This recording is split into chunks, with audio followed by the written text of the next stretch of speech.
Sasa uchawi wote huu unapokuathiri katika mwili wako, unakuathiri katika moja ya namna tatu. Namna ya kwanza tunaita dakhilia, namna ya pili tunaita kharijia, na namna ya tatu kitaalamu inaitwa mushtarak. Dakhilia ni aina ya uchawi ambao unafanywa ndani ya mwili wako, yani unakuwa unatembea nao. Yani umelogwa, badala ya kwenda kuzikiwa makaburini umezikwa ndani ya mwili wako, badala ya kufukiwa njia panda umefukiwa ndani ya mwili wako. Yani ni kitu kama ni uchawi, inakuwa mara nyingi siilun makula na mashruba, uchawi wa kulishwa na kunyweshwa, huo unalishwa, unakuwa ndani ya kiwiliwili chako, unatembea nao.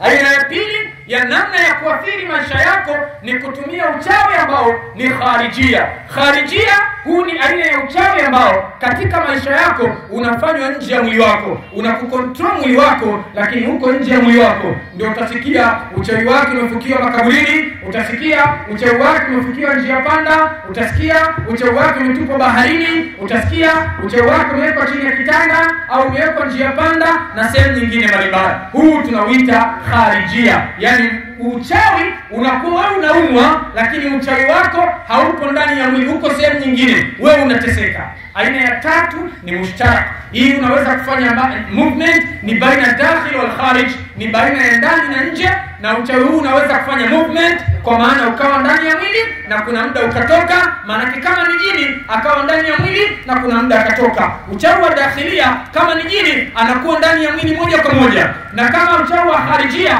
anakuwa ni jini yuko nje ya mwili wako moja kwa moja. Lakini kama ni mushtarak, unakuwa jini anaweza kuingia na kuna muda anatoka, na kuna muda anaingia na kuna muda anatoka.